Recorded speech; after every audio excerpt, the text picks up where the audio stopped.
Buenas noches, hermanos. Los saludo en el amor del Señor. Es mi hijo, por si acaso. Ahí se lo llevaron. ¿Quiere predicar? Quiero empezar diciendo de que muchas veces nosotros tenemos necesidades, muchas veces nosotros tenemos cosas que necesitamos. Y hay veces que pasan tantos años, tiempo, que muchas veces ya perdemos ese anhelo en el corazón, tal vez ese sueño. Esa meta que teníamos se va.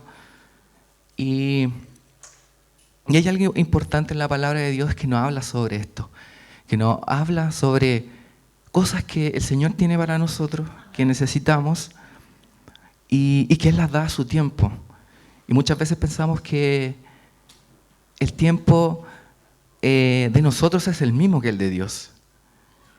Y quiero que vayamos al libro de Hechos 3, del versículo 1 al 11, y que veamos un poquito de lo que Dios hace en estas palabras, en esta historia.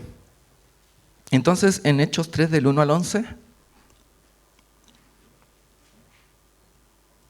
si tenemos la versión NTV, Nueva Traducción Viviente.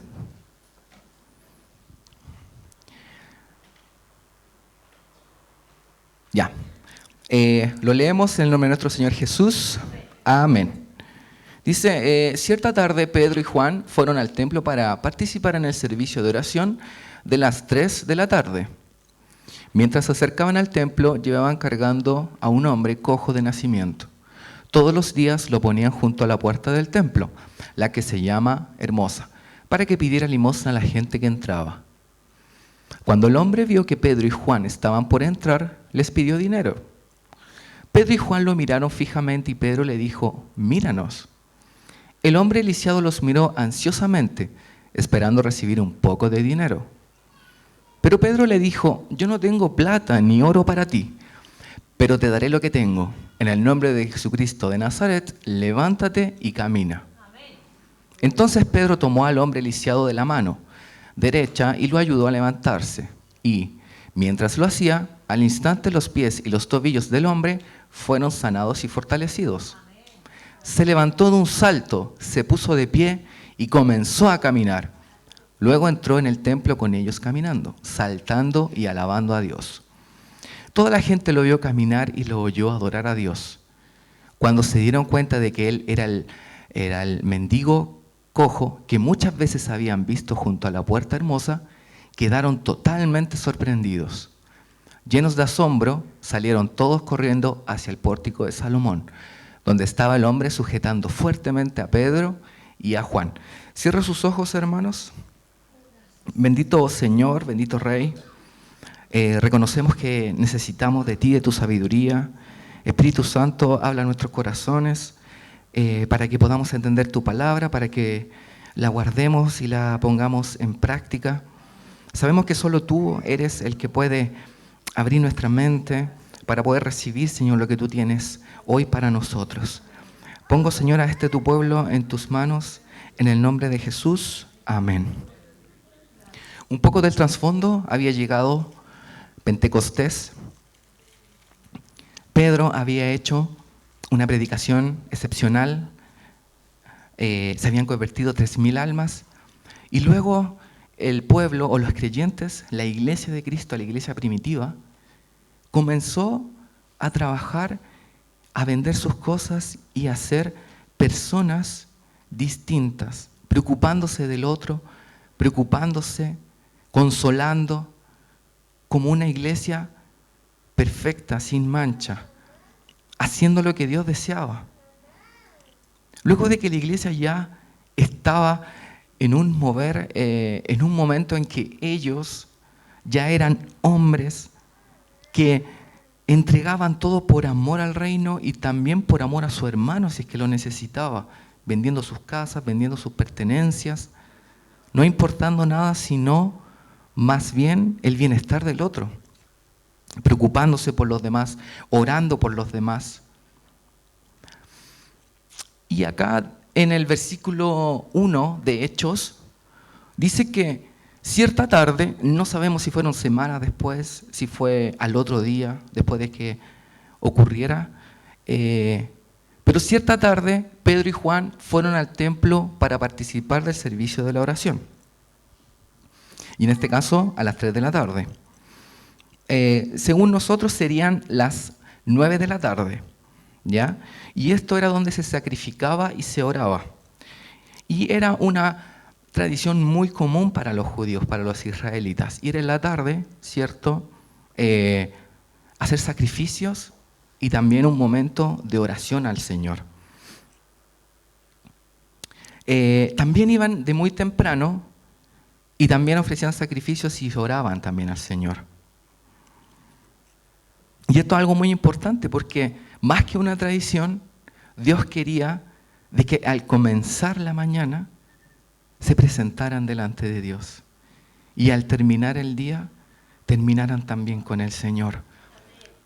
Y esto al final era una tradición y no es lo que quería el Señor, que nosotros cada mañana nos presentemos delante de Él, empezar el día ofreciendo nuestra vida, ofreciendo oración, presentándonos delante de Él y al final del día hacer lo mismo, porque Él dio ese día para vivir, para conocerle más, para estar en comunión con Él.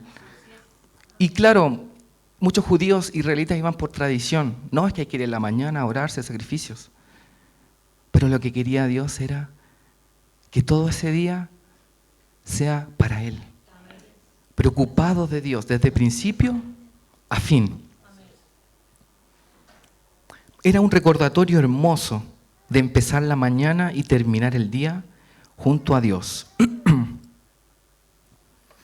Es algo muy lindo, pero vemos que muchas veces cuando venimos a la casa de Dios también se transforma en monotonía, se transforma en tradición, en costumbre.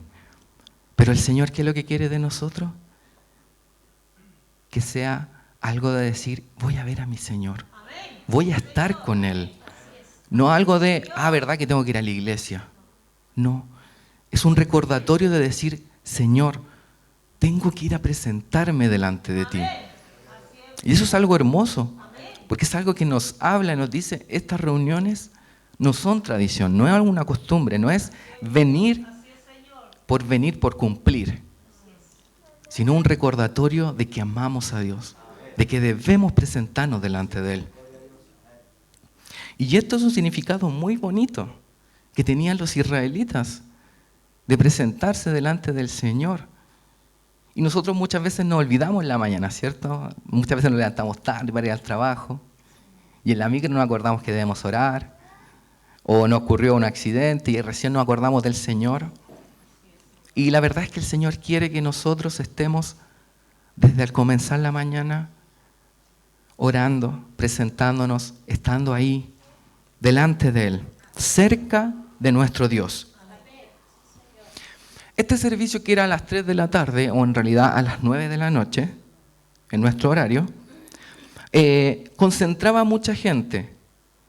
Recuerde que todo el pueblo de Dios debía presentarse en el templo, todos, sin excepción, para el servicio de la oración. Ahí dice, ¿cierto? Para participar en el servicio de la oración de las 3 de la tarde. También podría ser algo muy importante para los apóstoles de ir a esa hora, porque Jesús a la hora novena o a las 3 de la tarde, cuando expiró, dijo consumado es. También era un momento importante. Veamos el versículo 2. De hecho, dice, mientras se acercaban al templo, llevaban cargando un hombre cojo de nacimiento. Todos los días lo ponían junto a la puerta del templo, la que se llama Hermosa, para que pidiera limosna a la gente que entraba. La Hermosa era una puerta, como ustedes saben, situada al lado oriental del templo. ¿Ya? Quiero que mostremos una imagen, que es la número 1. Entre el patio de los gentiles y entre el patio de las mujeres. Ahí está no sé si le puedes, ¿no? Si se puede mostrar ahí. Ahí dice Puerta Hermosa, no sé si la alcanza a ver, arriba de Patio de los Gentiles. ¿No? Ahí sí me agacho. Bueno, esta es como una representación, pero la primera puerta que usted ve, la que está más alejada, esa es la Puerta La Hermosa. Esto es solamente un dibujo porque en realidad no es como era realmente. Entonces, yo quiero mostrarle un poquito de todas las puertas que estaban alrededor del templo, ¿ya? La imagen número 2, esta es la puerta de Herodes, para que vayamos a la diferencia si era tan hermosa como decían que era hermosa, ¿cierto? Acá podemos ver la puerta de Herodes, ¿cierto? Se ve imponente. Ahí se ve la gente más o menos como es la altura, para que vaya viendo de qué tamaño era la puerta de Herodes. Luego veamos la tercera puerta, que es la puerta de los leones. A mí me dio un poquito de risa. Veamos la otra imagen porque ahí aparecen los leones. Ahí están. Ya son leones, por si acaso. Ya, pero obviamente que en ese siglo era muy difícil crear un león muy específico. ¿Ya? También tenemos la puerta de la basura, que como usted sabe era donde arrojaban los desechos y también donde David, cierto, se escondió para ir a... Ya. También tenemos la puerta de Sión. Esto todo rodeaba el templo, ¿ya? Esa es la puerta de Sión. Y finalmente, para que usted vea, tenemos la puerta La Hermosa. Esta es la puerta La Hermosa. Y quiero citar algunas palabras de Josefo, que era historiador judío. Dice, estaba hecha de latón o bronce labrado, de estilo corinto, con incrustaciones de oro y plata. Medía 75 pies, eso quiere decir 22 metros de altura. Enormes puertas dobles. Era más valiosa que las puertas hechas de oro puro. Esta era tan valiosa y tan cara que, claro, la hicieron de latón o de bronce, pero era mucho más cara que las otras puertas que estaban bañadas o estaban puramente de oro. Y quiero que se muestren el video para que veamos ahí un poquito. Si ustedes se fijan, el cerco más o menos sería de mi porte, más o menos, o un poquito más grande. Imagínense las puertas, lo gigantes que eran. Estas eran las puertas, obviamente estas puertas están cerradas. Nadie puede entrar y salir, y ahí donde hay como escaleras sería el pórtico de Salomón. Y en este caso, ahí los árabes hicieron tumbas y un cementerio. ¿Para qué? Para que el Mesías no llegara por ahí, porque es como una tradición que dice que el Mesías entraría por ahí en su segunda venida, ¿ya? Y como los judíos no tocan los muertos, sino era como para impedir. Pero usted sabe que Dios es el Señor de los vivos y de los muertos, así que no le interesa si hay cadáveres o no. Él va a entrar si quiere o no quiere. La cambia de posición, la deja en otro lado, no sabemos, pero si Él quiere, entra, ¿ya? Pero ahí podemos ver, si volvemos a los versículos, muchas gracias, Feña, podemos ver la diferencia de estas puertas, lo colosal que era la puerta La Hermosa. No era cualquier puerta, sino que eran dos puertas gigantescas, muy caras. Mientras Pedro y Juan se acercaban, en ese mismo momento llegaban a un cojo de nacimiento. O sea, no se había caído, no había tenido problemas. Los eruditos o los más expertos dicen que tenía más de 40 años esta persona. Y si nos ponemos a pensar en la vida de esta persona en Israel, nació con un problema. Cada israelita que lo veía tenía una fea percepción de él, que Dios lo había abandonado, que Dios no estaba con él. Por eso él tenía esa enfermedad, por eso él estaba enfermo. Esa era la creencia de esos momentos. Decían que Dios lo abandonó. Además, él no podía trabajar. No como ahora. Ahora podemos, ¿cierto? Una persona lisiada puede trabajar, puede hacer sus cosas. Pero en ese momento él no podía tener una profesión.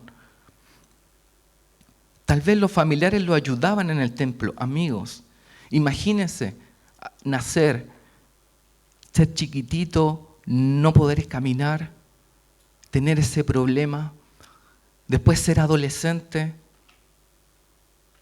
que su vida ya no sea como las de los demás, tal vez vergüenza, tal vez queriendo morirse, porque dependía de otros. Y es complicada esa vida. Claro, nosotros decimos sí es cojo de nacimiento, pero en ese momento sí era terrible, porque sí lo miraban en menos. Y era como una maldición, porque su familia se tenía que hacer cargo de él para el resto de su vida. Y más que una ayuda, era una carga. Él tenía más de 40 años, ya con su vida sin esperanza. Él conocía a Dios. Él tenía luchas en su interior. Muchas veces sin ganas de vivir, sin fuerza, despreciado. Y muchas veces hay cosas que no se cuentan, que son cuando la gente se burla de tu incapacidad, con ojos altivos. Y esas cosas tal vez no aparecen en la Biblia. Pero si estuviéramos en su lugar, qué terrible pudo haber sido estar pidiendo limosnas. Y yo no merezco eso. Era terrible para él llevar más de 40 años pidiendo limosna. ¿Y qué diferencia en una hermosa puerta, en un pórtico maravilloso?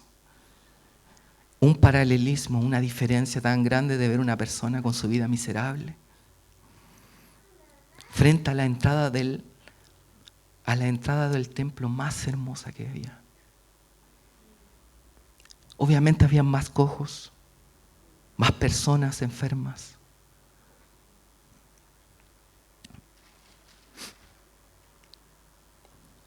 ¿Qué puede hacer el hombre?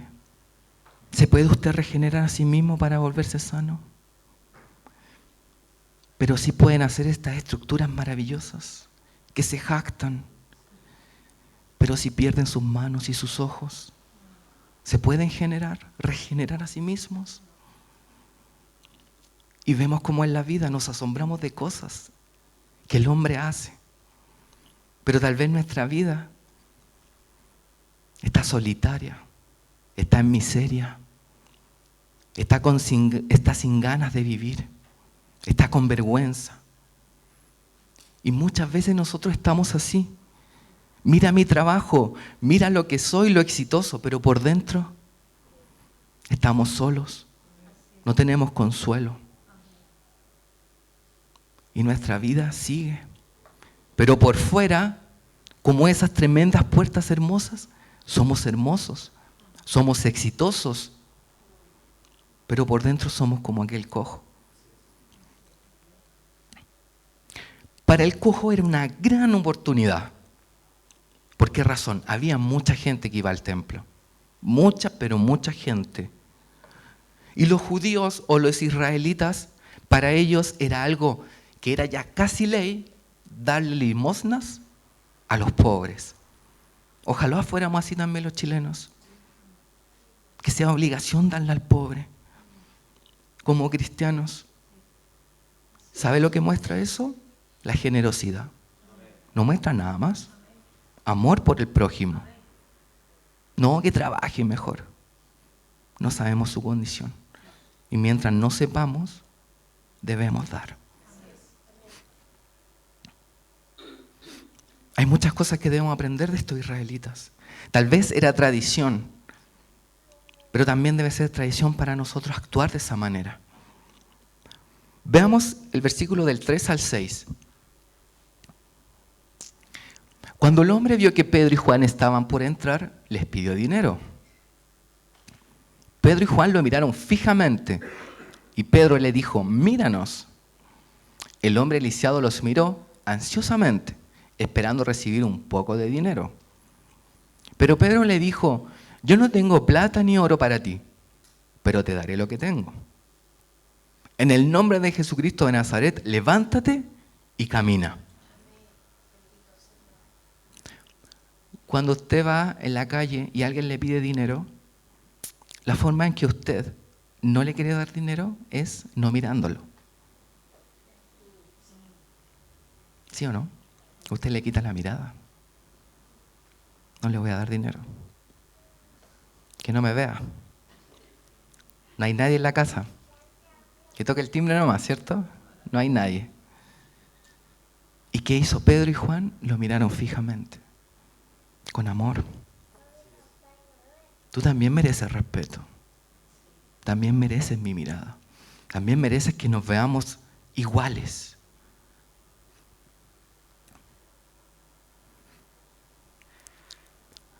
Míranos, dice Pedro. Acá habla de Juan y Pedro. Los dos lo miraron fijamente, ¿cierto? Pedro, líder de la iglesia, y Juan, este testigo maravilloso que debía estar ahí siempre.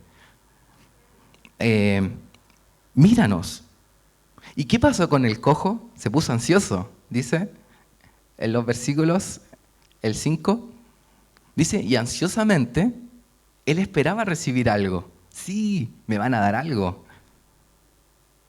Pedro le dijo, mírame. Y él esperaba un regalo.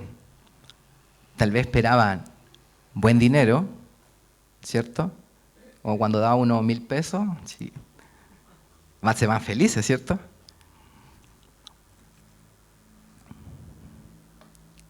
Y de inmediato Pedro, lleno del Espíritu Santo, le quita todo lo que había en la mente de aquel cojo. Y le dice, lleno del Espíritu Santo, lo que tú tienes en tu mente no te lo voy a dar, de partida. No te lo voy a dar.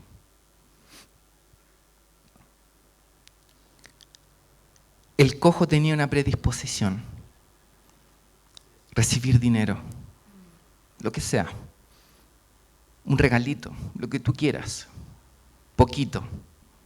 Esa era su predisposición del corazón. Y Pedro, lleno del Espíritu Santo, es como muestra, es como que si Dios se hubiera acordado de él. Es como que en esos milisegundos el hombre dijo, no puede ser. Hay algo que en verdad necesito y no es dinero. Porque Dios cuando habla a tu vida es como esos milisegundos donde Dios te revela lo que va a hacer a tu vida. El Espíritu Santo destruye toda predisposición del corazón. La destruye. Lo que tú estás pensando, eso no lo necesitas, necesitas algo mejor.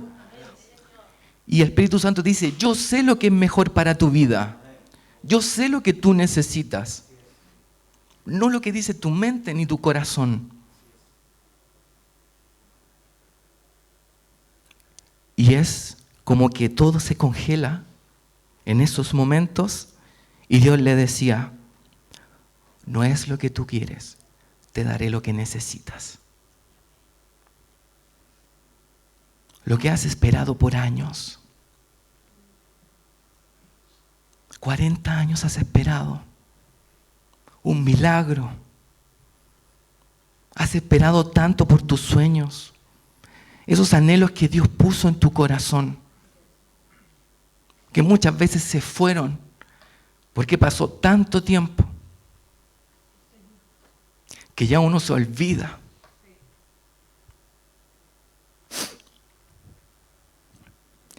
Y tú dices en tu corazón, ya no se cumplió, Señor, no importa. Pero el Señor te dice, yo lo voy a cumplir. No importa si pasan 40 años, 2 años. Yo voy a cumplir lo que tu corazón necesita.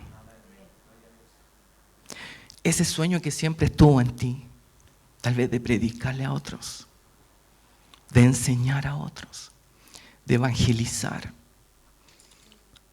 de llegar lejos solamente para glorificar a Dios, el Señor lo va a hacer. Y el Señor te dice hoy, no te daré lo que tú quieres. No te daré la predisposición de tu corazón. Te daré lo que tú necesitas. Que es mucho mejor de lo que yo pienso. De lo que yo siento. Eso es mucho mejor. Y el Señor sabe lo que necesitamos. Ese cojo necesitaba restauración. Y te daré ¿qué cosa? Lo que necesitas para que me glorifiquen en tu vida. ¿De qué sirve que Dios me dé todo si no lo voy a glorificar? Mejor que no me dé nada. De eso se trata. Y ese cojo fue usado para glorificar a Dios. Tal vez él no sabía. 40 años de incertidumbre. ¿Para qué Señor nací así?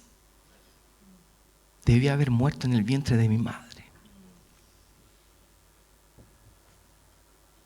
Pero ese cojo no sabía la dicha que el Señor le iba a dar para glorificación de Dios en muchos. Veamos el versículo del 7 al 8. Dice, entonces Pedro tomó al hombre lisiado de la mano derecha y lo ayudó a levantarse. Y mientras lo hacía, al instante los pies y los tobillos del hombre fueron sanados y fortalecidos. Se levantó de un salto, se puso de pie y comenzó a caminar. Luego entró en el templo con ellos, caminando, saltando y alabando a Dios. Y nosotros muchas veces cuando el Señor cumple ese sueño, no estamos acá en su casa, saltando, corriendo, gritando por el Señor. Tal vez por eso no somos usados con mejores milagros. Porque nadie supo. Nunca glorificamos a Dios. Pero sabía que este cojo, que no merecía, lo adoró, saltó y no le importó nada. ¿Y qué pasa? No se fue solo. Se fue con ellos abrazaditos, con Pedro y Juan. Pero no glorificó a Pedro y a Juan. Glorificó a Dios. No, o sea, ya los pastores me sanaron. El que te sana es Dios. Que los haya usado a ellos, porque es su instrumento, es otra cosa. Como también te puede usar a ti.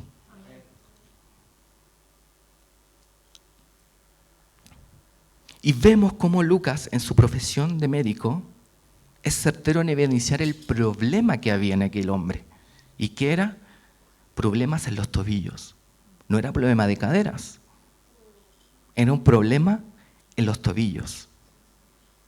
Y ningún médico supo, no lo pudo tratar nadie, que siga así, que pida limosna, algo va a ganar, algo de misericordia va a obtener de la gente.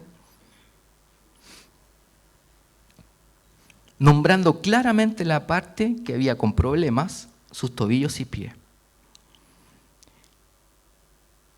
Y el cojo ya no era cojo. Se le olvidó si a alguien le estaba pasando plata. ¿Cierto? Si tenía plata en la mano, no me interesa. Si tenía plata guardadita ahí, en la escalera o en el pórtico, no le interesó. Yo voy a glorificar a Dios. Me dio lo que yo había esperado por años. No me interesa el dinero. No me interesa la fama. No me interesa la vergüenza. No me interesa que hablen mal de mí. Yo voy a glorificar a Dios. Él en su mente solo deseaba entrar con ellos. Ahora eran amigos. Ahora yo soy un cristiano, un hijo de Dios. Su vida fue restaurada. Era lo que tanto su alma anhelaba. Tal vez su boca, sus pensamientos, su corazón ya no le interesaba volver a caminar. Nunca lo había probado, pero su alma sí lo esperaba. Sabía dentro de él muy bien que un día Dios lo iba a restaurar.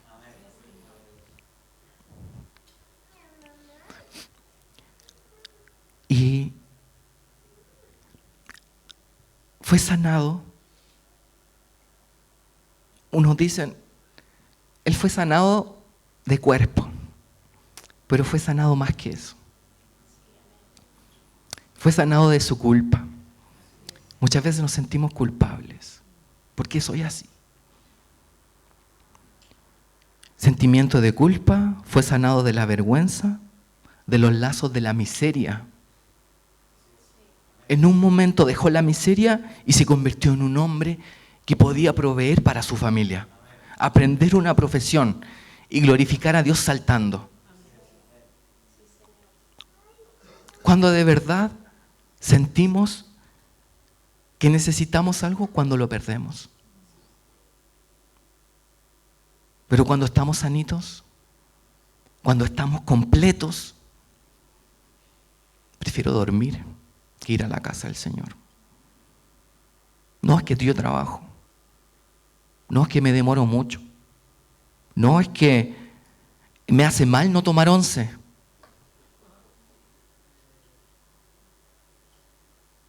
Pero para otras cosas ni siquiera tomamos desayuno ni almorzamos. Y nos puede estar doliendo la cabeza, pero en el trabajo estamos. Nos podemos estar muriendo enfermos y al trabajo llegamos. Pero para Dios, el que cumple tus sueños, el que te da lo que necesitas, no los caprichos de tu corazón. Deberíamos llegar saltando, presentarnos a Él felices, porque tengo mis ojos, porque puedo ver, porque puedo caminar, porque puedo ser de glorificación hacia Dios. Puedo hablar de otros. Hay gente que ni siquiera puede hablar.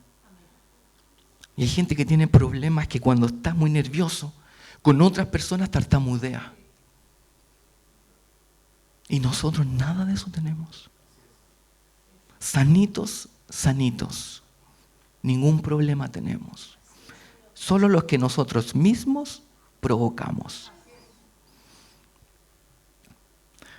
Y nosotros fuimos librados de la miseria. Fuimos perdonados. Fuimos transformados.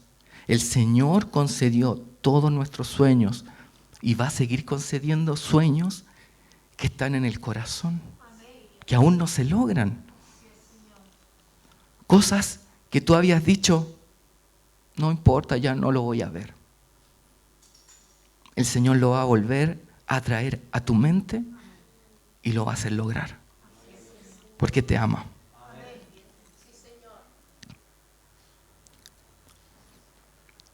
No nos olvidamos de todo esto. No nos olvidemos de todo lo que hace Dios por nosotros y que todo lo que Él hace es simplemente para su gloria, para su alabanza, para que tú un día digas, todo esto es por mi Señor, porque Él me lo dio todo y yo no merezco nada. Para que nosotros partamos corriendo, felices, saltando a su casa, a contar las maravillas que Dios ha hecho en nuestras vidas. ¿Nos cuesta ser así? Igual que cuando Jesús habló con aquella mujer que tenía muchos maridos y el último no era su marido, y tú hubiéramos dicho, ¿para qué hablo con ella? Hermano, fue la única que fue a hablar nuevas de salvación a los samaritanos. Era la persona idónea. Y muchas veces encasillamos a la gente. No, ¿este qué va a hablar? No, es muy tímido. Y el primero que habla. El primero que tiene a todos evangelizados a la empresa y le tienen mala porque habla de Dios todo el día. Y pone canciones del Señor a todo chancho. Y muchas veces nosotros nos avergüenza poner un ratito la de armonía, qué sé yo, o las mismas reuniones que tenemos acá. Y es importante glorificar a Dios con nuestra vida. Porque Él cumple estos sueños, esos que Él puso en el corazón. Que Él mismo, cuando nacimos, Él está hecho para esto. Y yo lo voy a cumplir en Él. Veamos el versículo del 9 al 11. Toda la gente lo vio caminar y lo oyó adorar a Dios. Toda la gente. Todos los que estaban ahí, obviamente. ¿Ya? Cuando se dieron cuenta de que Él era el mendigo cojo que muchas veces habían visto junto a la puerta hermosa, quedaron totalmente sorprendidos. Llenos de asombro salieron todos corriendo hacia el pórtico de Salomón. Ya había pasado esto antes, cuando hubo un gran estruendo en la casa, cuando vinieron las lenguas de fuego, todos los que estaban cerca, los habitantes, fueron corriendo a ver qué estaba ocurriendo. Obviamente en esas semanas ellos decían, algo va a pasar. Murió el Hijo de Dios, sacaron una piedra gigantesca, nadie sabe cómo, se apareció a 500 personas, hablaron en lenguas glorificando a Dios y ahora sanan un cojo de 40 años. La gente estaba expectante, algo está pasando. Y sin contar que cuando murió Cristo, muchas personas que estaban en los sepulcros revivieron. Imagínense ver a alguien ahí, pero si tú no te moriste.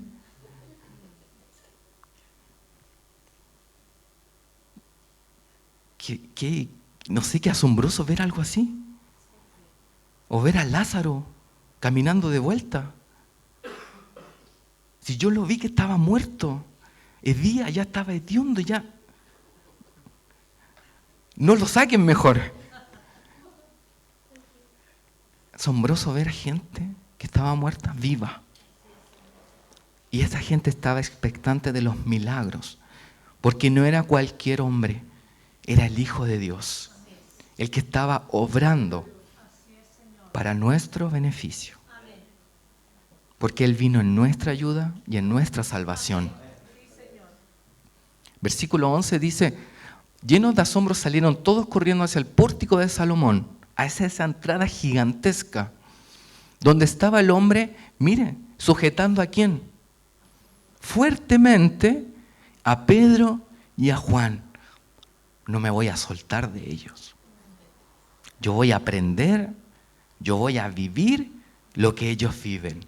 Estos hombres tienen autoridad, pero más que eso, tienen el Espíritu Santo. Debemos desear que la gente quiera estar con nosotros, quiera aferrarse a nosotros para aprender de Cristo, aprender de la salvación. Pero muchas veces nadie quiere estar con nosotros. Somos pesados. Somos doble estándar. Somos una cosa en la pega y en la casa de Dios somos otra. Nos portamos súper bien aquí. ¿Y los vecinos qué hablarán de nosotros? Puras peleas. Pero a las 7:30 se va a tener a la casa de Dios. Yo creo que eso dicen de mí. No, en mi barrio casi todos son cristianos evangélicos, así que ahí son medio, algunos que están desviados, pero ya les hablé de Cristo y ahí están ahí, aferrados a que vuelvan. Llenos de asombro, los que lo habían visto desde pequeño. Imagínense. ¿Usted no se alegraría si el pequeño Félix o la pequeña Flavia, si imagínense, no pudiera caminar y usted vio toda su vida, una vida miserable, y después usted lo viera sano? Maravilloso. Imagínense si fuese su hijo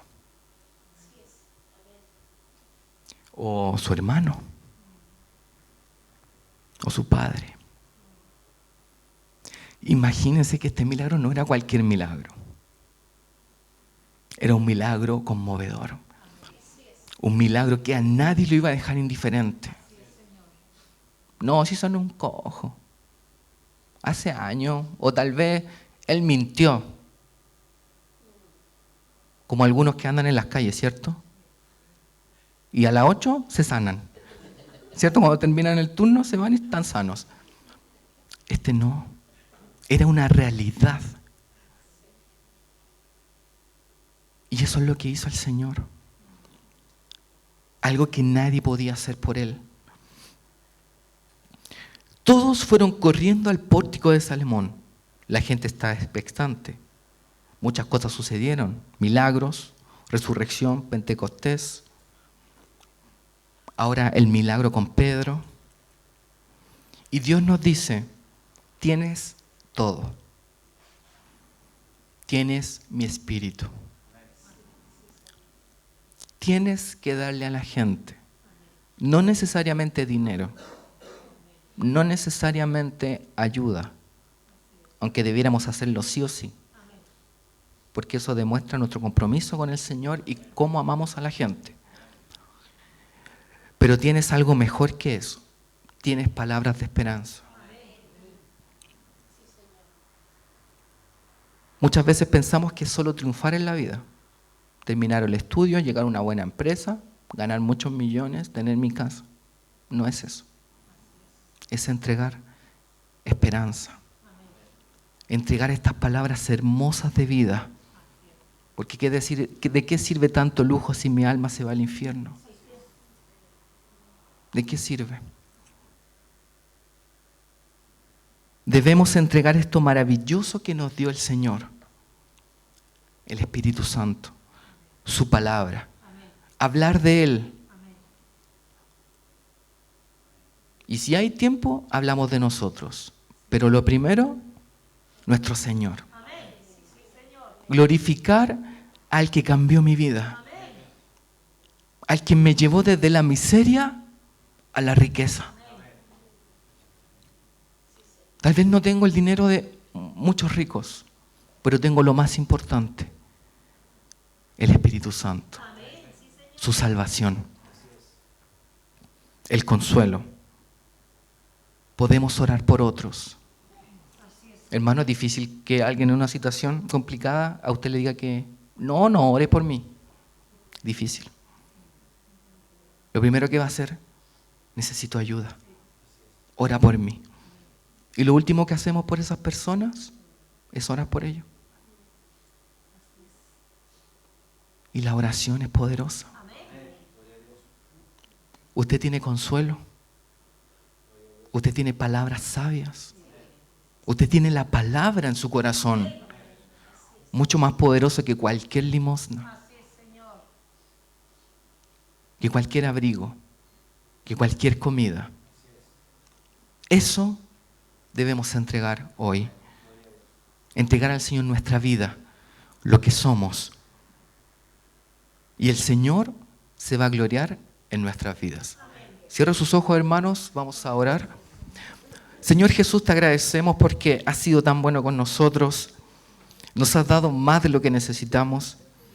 En realidad, si nos ponemos a pensar fríamente, no necesitamos nada. Contigo, Señor, lo tenemos todo.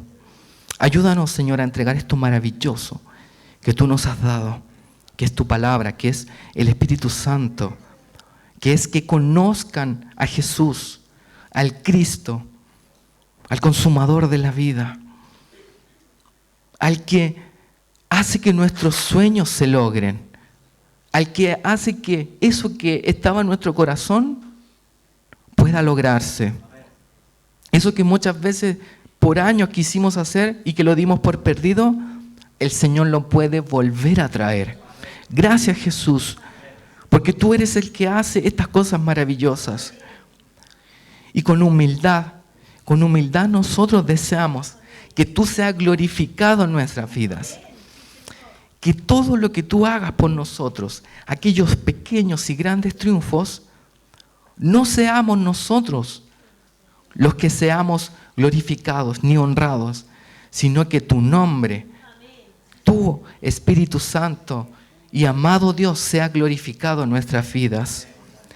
Ayúdanos a ayudar a muchas personas que están en miseria, a muchos cojos espirituales, para poder decirles, levántate. En el nombre de Jesús, levántate y camina. Y que junto a nosotros puedan venir y adorar a este Dios maravilloso al cual servimos. Te pido, Señor, que no sea una tradición el que cada día nos levantemos y te oremos y nos presentemos, y que cada noche nos presentemos delante de ti, porque sabemos que ese día fue solo por tu inmensa misericordia. Te amamos, Señor, y te bendecimos en el nombre de Jesús. Amén. Que Dios le bendiga, hermanos.